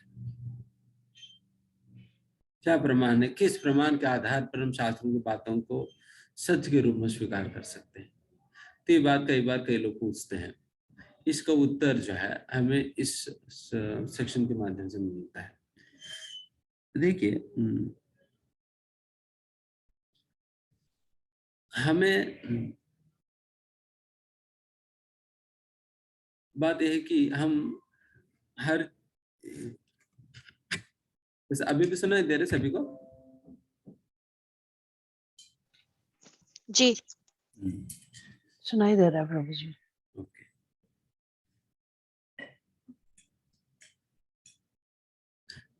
तो बेसिकली इसमें एक विषय यह है कि हम अगर शास्त्रों की हर बात को आप एक्सपेरिमेंट करके समझने का प्रयास करोगे, देन जब तक आप उसमें बताई गई एक बात को आप एक्सपेरिमेंट के द्वारा समझ पाओगे, उसके लिए आपको हो सकता है कई सैकड़ों हजारों साल लग जाए, सैकड़ों हजारों साल लग जाए वेद शास्त्र में कही गई एक बात को समझने के लिए। तो इस प्रकार से आप हर एक बात को इसी प्रकार के एक्सपेरिमेंट के तौर पे समझने का प्रयास करेंगे तो देन हालत खराब हो जाएगी। देन कभी भी आप आगे बढ़ ही नहीं पाएंगे, कभी भी आगे बढ़ ही नहीं पाएंगे। हम देखिए, इसका मतलब ये नहीं कि आपको एक अंध रूप से विश्वास ही करना है। देखिए, हम यहाँ तक भी इवन साइंस को भी स्वीकार करने के लिए भी हम एक विश्वास के साथ ही तो सीखे थे। जब आपको बचपन में ABCD पढ़ाई गई है, ABCD पढ़ाई गई है, कौन सा प्रूफ टीचर ने दी है ABCD पढ़ाने के लिए कि ABCDEFG को इसी सीक्वेंस में लिखना है करके? तो टीचर ने कौन सा प्रूफ दिखाया आपको? तो आपने कैसे मान लिया? अगर सोचिए, अगर आप कहें कि मैडम जब तक आप ABCDEFGHIJ का आप प्रूफ नहीं दोगे तब तक मैं नहीं सीखूंगा, तब तक मैं मानूंगा नहीं, देन फिर क्या होगा? कभी आपकी LKG भी कंप्लीट होगा? LKG तक भी पास नहीं हो पाएंगे। वहां पर भी आपने एक टीचर की अथॉरिटी को आपने स्वीकार किया। यस, ये टीचर पढ़ा रही है, ये बिल्कुल सत्य बात है। क्यों इनकी बातों को मैं सत्य करके क्यों मानो? क्योंकि उनको गवर्नमेंट अथॉरिटी ने उनको प्रमाणित किया है, ये प्रामाणिक टीचर है, उनकी बातों को सुन सकते हैं या स्वीकार कर सकते हैं करके गवर्नमेंट ने उनको प्रमाणित किया है। एंड साथ ही साथ वो जो भी पढ़ा रही है वो एक बुक, एक प्रामाणिक पुस्तक के आधार पे पढ़ा रही है। इसलिए मुझे इस प्रकार से इनकी बातों को मुझे स्वीकार करनी चाहिए करके व्यक्ति सीखता है, उस प्रकार की समझ के साथ सीखते हैं। तो उसी प्रकार से तो आप आध्यात्मिक ज्ञान के विषय में क्यों नहीं कर रहे हैं? एंड ठीक है, आप कह सकते प्रभु जी वो तो बचपन की बात है, ABCD के विषय में तो उतना समझ है ही नहीं, क्या प्रमाण क्या नहीं, वो समय तो रट्टा मार लिए थे। तो बड़े होने के बाद कौन सी आपको प्रूफ दे दिए जा रहे?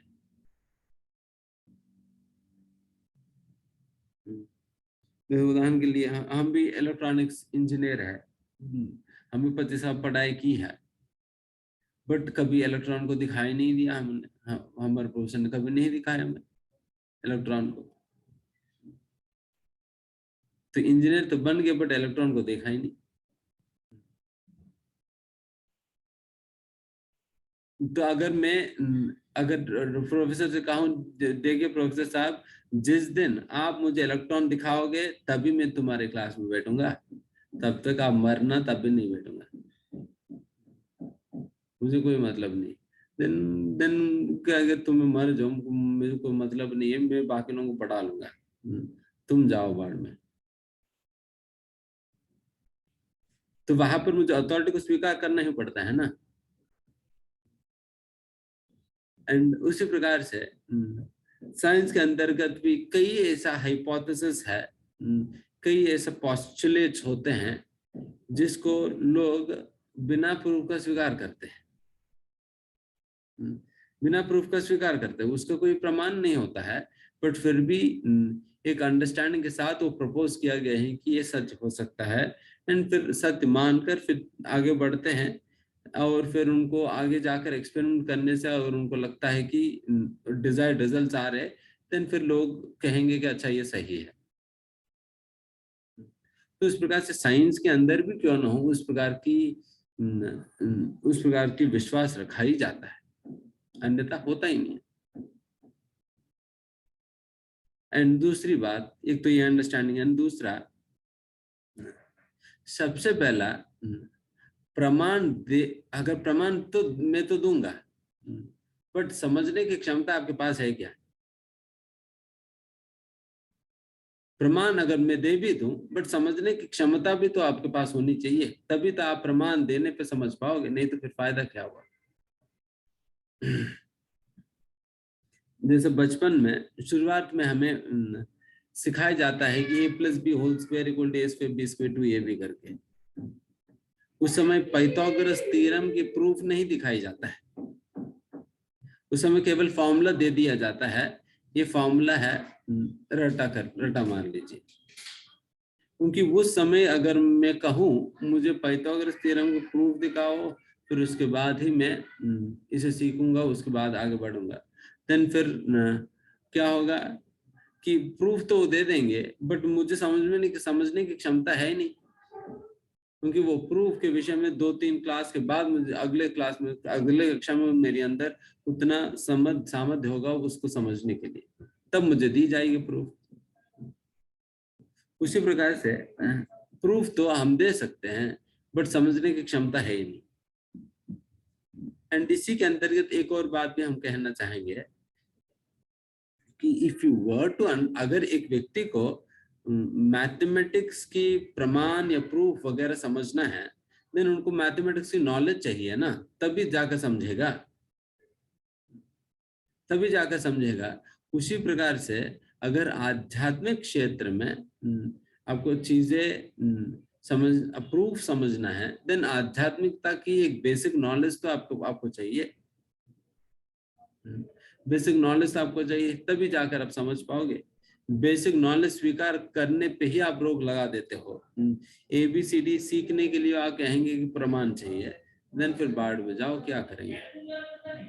देन आपकी LKG भी कभी कंप्लीट नहीं होगा, LKG भी कभी कंप्लीट नहीं होगा। तो इस प्रकार से अगर मॉडर्न एजुकेशन भी आप ले लीजिए, वहां पर भी हम एक विश्वास रखकर ही हम आगे बढ़ते हैं, बट एक रीजनेबल फेथ के साथ हम आगे बढ़ते हैं।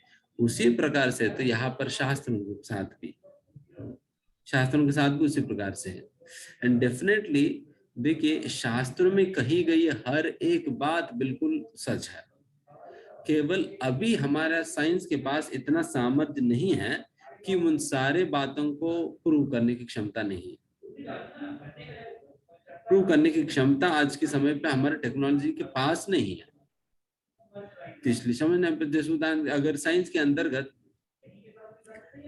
जैसा आत्मा के विषय में बातें की जाती है, क्या साइंस के पास कोई ऐसा माइक्रोस्कोप है क्या आत्मा को देख सकने के लिए? इतना पावरफुल माइक्रोस्कोप है साइंस के पास? बट साइंस के अंतर्गत भी आप देखेंगे तो कितने साइंटिस्ट लोग हैं आत्मा के अस्तित्व को मानते हैं, बट देख तो नहीं पाएंगे,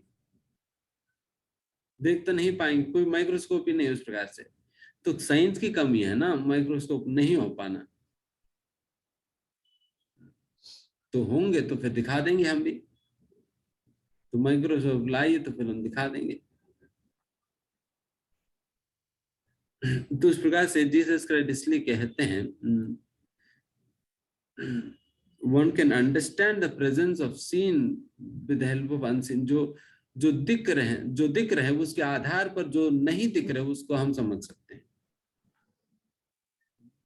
जो दिख रहे उसके आधार पे हम जो नहीं दिख रहे उसको हम समझ सकते, मान सकते। जैसे उदाहरण के लिए बुद्धि तो दिखाई तो नहीं पड़ती है, बुद्धि आंखों को दिखाई नहीं पड़ती है, बट अगर कोई व्यक्ति बुद्धिमान कार्य जब करता है तो उसी बुद्धिमान कार्य से ही व्यक्ति को इस प्रकार के निष्कर्ष पे आना चाहिए कि ये व्यक्ति अगर बुद्धिमान कार्य कर पा रहे इसका मतलब इनमें बुद्धि है ना, इनमें बुद्धि है। उस प्रकार से उनकी बुद्धिमान कार्य से हम समझते हैं कि उनके अंदर बुद्धि है। उस प्रकार से हर चीज आप आंखों से ही देखने का प्रयास करेंगे तो नहीं दिखाई पड़ेगी। कोई चीजों को देखने की भी दृष्टि अलग अलग से होता है। उस प्रकार से वेदों में बताई गई हर एक बात सच है, बट समझने की क्षमता चाहिए हमें, उस प्रमाण देने पर समझने का भी हमें सामर्थ्य चाहिए, उस प्रकार की अंडरस्टैंडिंग नॉलेज चाहिए। क्योंकि मैथमेटिकल प्रूफ मैं दे दूंगा आपको, अगर मैथमेटिक्स का नॉलेज ही नहीं देन वो प्रूफ भी क्या समझ पाओगे? आपको बेसिक मैथमेटिक्स का ज्ञान नहीं है देन मैं प्रूफ दे भी दूंगा तो आप समझ ही नहीं पाओगे। तो इसलिए अगर मैं स्पिरिचुअलिटी के अंतर्गत में मैं प्रूफ दे दूंगा, उसे समझने के लिए भी तो आपके पास स्पिरिचुअलिटी के विषय में एक बेसिक नॉलेज चाहिए। बात यह है। एंड यहाँ पर एक और उदाहरण भी दिया जा रहे हैं, जिस प्रकार से एक पिता के विषय में पता लगाने के लिए एक बच्चे के पास यही एक उपाय है कि माँ के माध्यम से उन्हें पता चलता है। माँ ही कह सकती है कि कौन तुम्हारे पिता, लेकिन माँ जब कहेगी उन्हें स्वीकार करना पड़ेगा। आपको हूँ सोचेंगे नहीं मैं एक्सपेरिमेंट करूंगा, तो एक्सपेरिमेंट करते रहो। 8 अरब लोग हैं, 8 अरब लोगों में कम से कम 4 से 5 अरब तो पुरुष है, तो 4 से 5 अरब लोगों के आप DNA निकाल कर टेस्टिंग करते रहो जीवन भर। आप मरते वक्त भी पता नहीं चलेगा आपके पिता कौन है, क्योंकि एक एक्सपेरिमेंट करने के लिए कितना समय लगेगा। ठीक है, अगर कम से कम मान भी लो कि आप 10 मिनट में एक एक्सपेरिमेंट खत्म कर भी लोगे, तो इस प्रकार से 4 अरब इंटू 10 मिनट, आप गिन लीजिए कितना मिनट आएगी। उतना समय तो आप जिंदा भी रह पाओगे या नहीं, आपको कभी पता ही नहीं चलेगा। तो इसलिए आपको कहीं ना कहीं विश्वास रखना ही पड़ता है। दिस इज अ मैंडेट, ये मैंडेटरी है। अब इस प्रकार जीवन में हर एक क्षेत्र में इस प्रकार का विश्वास रखना ही होता है। एंड उसी प्रकार की एक रीजनेबल साइंटिफिक फेथ ही हमें इस भक्ति के क्षेत्र में वेद शास्त्रों की बातों को मानने के लिए भी हमें जरूरत पड़ता है बस। एंड कितने बातें शास्त्रों के अंतर्गत बताई गई बात है, लोगों ने माना नहीं, बाद में पता चला कि ये सही है करके। पहले लोग मानते नहीं थे कि गोबर के विषय में हमारे भारत संप्रदाय में इतना कुछ कहा जाता था, गोबर की क्या महानता है, क्या महत्व है, कितना साइंटिफिक मेडिसिनल एंटीसेप्टिक वैल्यूज है उसके अंदर, लोग मानते नहीं थे। बट साइंस, जब वैज्ञानिकों ने एक्सपेरिमेंट किया, जन खोजा, तब उन्हें पता चला, देन फिर अभी डिक्लेयर करते रहे इसके अंदर बहुत कुछ है करके। एंड एक व्यक्ति जो है अमेरिका में हल्दी के ऊपर वो अपना क्या कहते हैं, पेटेंट हल्दी के ऊपर अपना पेटेंट डाल रहे थे अमेरिका में। फिर भारत वालों ने आवाज उठाए रहे, तो हल्दी की एंटीसेप्टिक वैल्यूज के बीच में पेटेंट क्या डालना है, तो हमारा हर गली में हर एक बच्चा भी जानता है ये हल्दी एंटीसेप्टिक है। कोई गांव हो जाता है देन उसके ऊपर हल्दी डालने पे वो सूख जाता है करके, तुम पेटेंट क्या डालोगे, ये तो हर एक व्यक्ति जानता है। यहाँ पर उनके लिए एक नया डिस्कवरी है। प्रभु जी ये एंटीबायोटिक भी है, एंटीबायोटिक भी है, हर चीज है उसमें, और क्या क्या का है उसके विषय में। तो उनके लिए एक नया अंडरस्टैंडिंग है, बट वेद शास्त्रों की फॉलोअर्स के लिए तो नेचुरल है। तो उस प्रकार से साइंस, जब साइंस आगे बढ़ता है देन उन्हें कई चीजें समझ में आने लगती है। पहले जब हम कहें या एंटीसेप्टिक एंटीबायोटिक है, देन फिर लोग कहेंगे अरे तुम पागल है क्या, बट अभी पागल कौन है समझ में आ रहे। आपकी साइंस अभी इंप्रूव हुआ तो फिर आपको पता चला कि हेल्दी जो है एंटीसेप्टिक भी है करके, तो अभी कहेंगे अरे एंटीसेप्टिक में पेटेंट डालता हूँ, पहले तो नहीं मान रहे थे। तो इस प्रकार से शास्त्रों के अंदर कई बातें हैं जो कि अभी हमें लग सकता है कि ये कैसे संभव है, बट वही जैसा जैसा हमारी साइंस आगे बढ़ेगी सारी बातें प्रूव हो जाएंगी। अगर मतलब शास्त्रों बताए, देखिए उदाहरण के लिए राइट ब्रदर्स ने पहला विमान को उन लोगों ने बनाया। ये कब है, मे बी 150-200 साल पहले बनाए थे, जी एग्जैक्टली याद नहीं है, जितने भी समय में वो बनाए थे। राइट ब्रदर्स ने जब तक विमान नहीं उड़ाए थे तब तक अगर हमारे शास्त्र में बताई गई विमानों के विषय में कहा जाए तो लोगों को लगे कि पागल है कि हम पक्षी तोड़ी है उड़ने के लिए, उड़ कैसे सकते हैं, कोई भी इतना हेवी चीज जो है उड़ कैसे सकती है, तो उड़ना तो बिल्कुल असंभव है, तो पागलपन है, ये सारा झूठ बात है, सारे शास्त्र में बताई गई है। सारा विमान कुछ होता नहीं है, सारा जो है जमीन पे ही चलते हैं, सारा विमान की सारा काल्पनिक बातें हैं।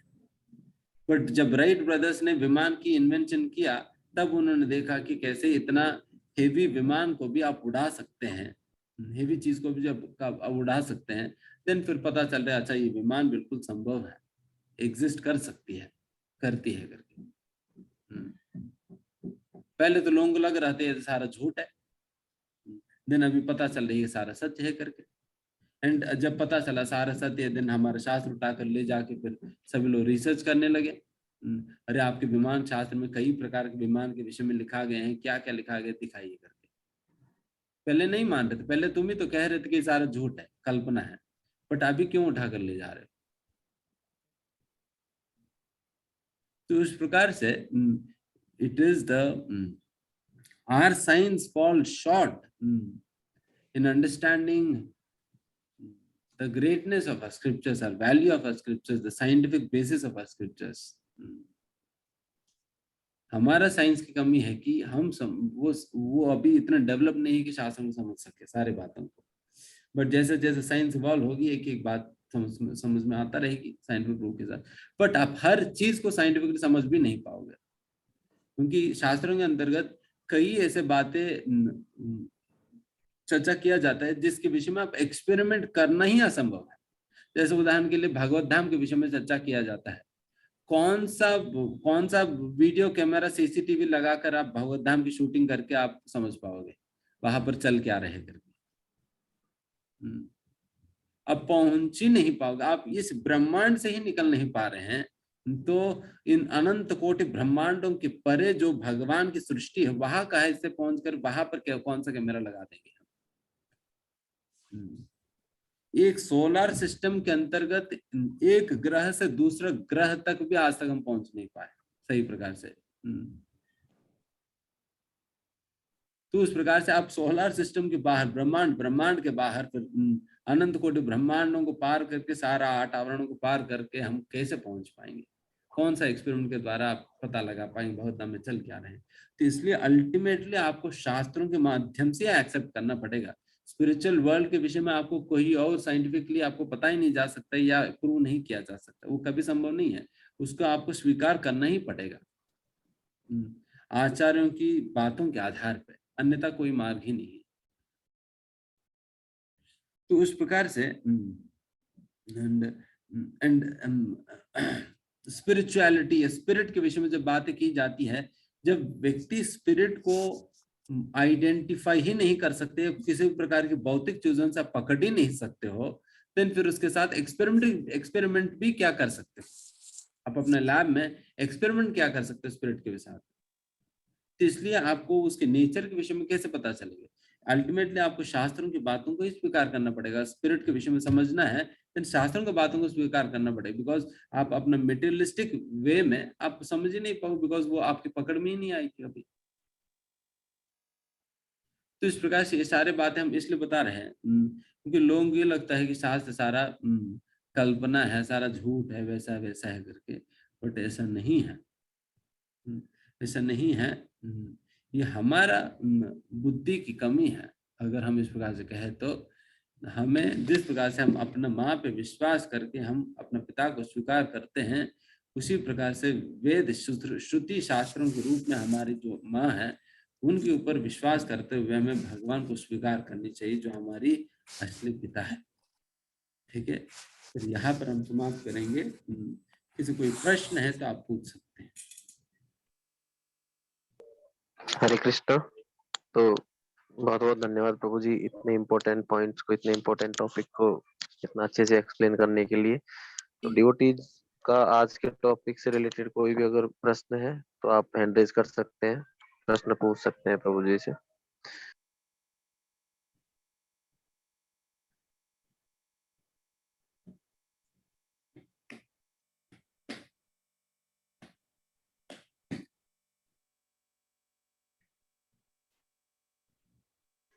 जब तक आप सोचेंगे प्रश्न के लिए, हम 1 मिनट के लिए एक छोटा सा अनाउंसमेंट कर लेते हैं कि जैसे अभी आप सभी को पता है कि ये 14 दिसंबर को मोक्षदा एकादशी पे गीता जयंती थी। तो इस्कॉन में 2 महीने तक, लगभग 15 नवंबर से और 15 जनवरी तक, ये गीता जयंती को इस तरीके से मनाया जाता है कि श्रील प्रभुपाद द्वारा जो भगवद गीता यथारूप लिखी गई थी उसको अधिक से अधिक डिस्ट्रीब्यूट किया जाता है। और इसकी इम्पोर्टेंस, जैसा कि अभी हम सुन भी रहे थे प्रभु जी से कि शास्त्रों से समझना, वेदों से समझना है ना, श्रुति, तो वही सबसे इम्पोर्टेंट है। हम हमारे खुद के प्रैक्टिकल अप्रोच से किसी चीज को, वैदिक नॉलेज को या फिर जो भी शास्त्रों में बताया गया उसको नहीं समझ सकते हैं।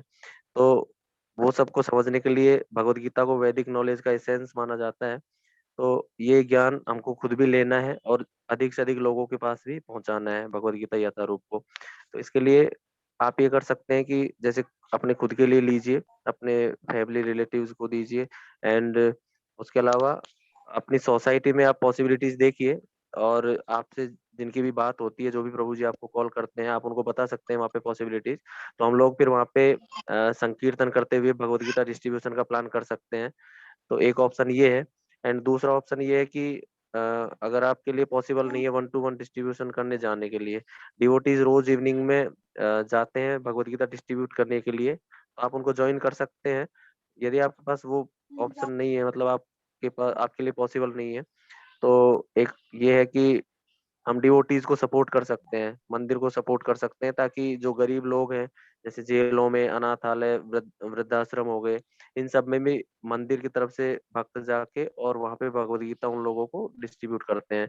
तो उसके लिए जैसे वो लोग अफोर्ड नहीं कर पाते हैं इसका कॉस्ट, और कॉस्ट जो आप सबको पता ही है मिनिमम रखा जाता है, क्योंकि उसका पेपर भी इतना अच्छा है और प्रिंटिंग कॉस्ट भी रहता है। तो जैसे हिंदी का 150 रहता है, इंग्लिश का 180। तो हम लोग थोड़ा सपोर्ट कर सकते हैं अपने अकॉर्डिंग, जितना भी हम कर पाए, 1, 5, 11 भगवद गीता 21। तो उसके लिए भी आपको जो प्रभु जी कॉल करते हैं, आप उनको कांटेक्ट कर सकते हैं। तो इस चीज को हमको जरूर टेकअप करना चाहिए, इसके लिए थोड़ा सोचिए आप सभी। तो आप सभी का बहुत बहुत धन्यवाद। अब मधु शर्मा माता जी, आप अपने आप अनम्यूट करके प्रश्न पूछ सकती हैं।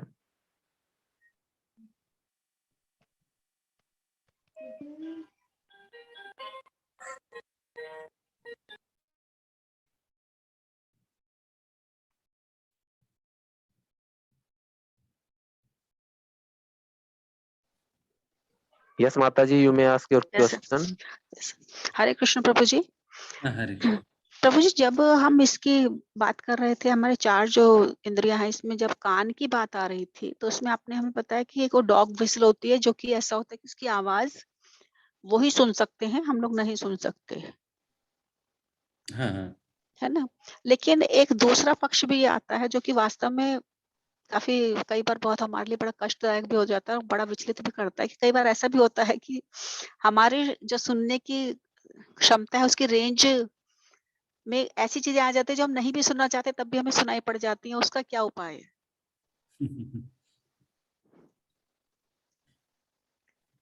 ना हमने प्रयास किया, ना हम उसके लिए सचेत थे, उसके लिए ना हम उसके लिए तैयार थे, लेकिन फिर भी वो हमें सुनाई पड़ जाती है। उसके बाद फिर बड़ी ग्लानि सी लगती है। तो ये तब तक इस प्रकार की स्थिति को हमें फेस करना पड़ता है असत संगति में जब तक है, या असत संगति में जितना हम रहेंगे, फिर उतना ही इस प्रकार की चीजें हमें सुनाई देती रहती है। इसलिए इस प्रकार की प्रभाव से हम अपने आप को बचाने के लिए हम अपने ज्यादा से ज्यादा अपने आप को सत्संगति में रखना चाहिए। सत्संगति में जितना हम अपने आप को रखेंगे, उतना ही हम इन सारे चीजों से हम बचे रहेंगे। एक तो ये है, एंड दूसरा, बिकॉज हम चाहे जॉब के दौरान हो या अपने परिवार के दौरान हो या फ्रेंड्स इत्यादि चीजें के साथ में हमें रहना ही पड़ता है, तो फिर वैसे संदर्भ में हमें कई बार कई प्रकार की बातें सुनना ही पड़ता है। तो उसमें हम कैसे बचे कि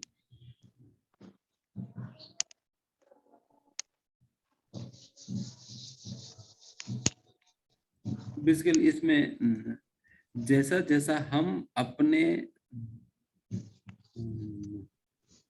अपने आप को जैसा जैसा हम डिवोशन में या भक्ति में बिल्कुल स्थित करेंगे, वैसा वैसा हम इन सारे चीजों से प्रभावित होने से बच जाएंगे। जैसा कि कोई नदी में नाव जब होता है, वो नाव जिस जिस तरह से हवा आएगी, फिर उस हवा के प्रभाव से उसी डायरेक्शन में बहते जाएगी। बट वही नाव को अगर मैं एक तट पे लाकर वहां पर मैं उसे फिक्स कर दूं, जैसे एंकरिंग कहते हैं, वहां पर मैं बांध दूं, तब भी हवा तो चलेगा, बट उस हवा का प्रभाव भी उस नाव पे पड़ेगी, हवा का प्रभाव भी नाव पे पड़ेगी, और नाव भी थोड़ा बहुत हिलेगा, बट उतना नहीं हिलेगा जितना पहले नाव हिल रहा था। उस प्रकार से व्यक्ति उन सारे हवाओं से प्रभावित, मतलब उस हवाओं के बीच में होने के बाद भी उनकी नाव अगर तट पे फिक्स्ड है, देन वो प्रभावित नहीं होगा। उसी प्रकार से जिनकी मन अगर भगवान के चरण कमलों पे फिक्स हो जाता है, देन फिर उनकी नाव हवा के बीच में होते हुए भी प्रभावित नहीं होगी। तो इसलिए भगवद गीता में भी भगवान ये बात कहते हैं, पत्रम पत्रम पुष्पम इभाम भसा। जिस प्रकार से एक कमल की दल में पानी का बूंद है, पानी का बूंद कमल के दल पे होने के बाद भी कमल जो है वो उस पानी में भीगता नहीं है, पानी के अंदर ही कमल रहता है, फिर भी वो कमल प्रभावित नहीं होता उस पानी से। उसी प्रकार से एक भक्त को इस भौतिक दुनिया के अंतर्गत रहना चाहिए। ये तब संभव है जब हमारी मन भगवान पे लग जाएगी। जब तक मन नहीं लगेगा तब तक हमारी नाव हिलता रहेगी हवा के कारण। इसलिए हम सत्संग, एक तो सत्संगति में ज्यादा हम अपना समय दें, एंड फिर साथ ही साथ भक्तों के संपर्क में और भक्तों की संगति में, एंड फिर साथ ही साथ हम इस प्रकार से अपने मन को जैसा भगवान के चरण कमलों में फिक्स करेंगे, देन फिर तब भी इस प्रकार की चीजों के प्रभाव से हम बच सकेंगे। ओके, और किसी और का प्रश्न तो नहीं है ना?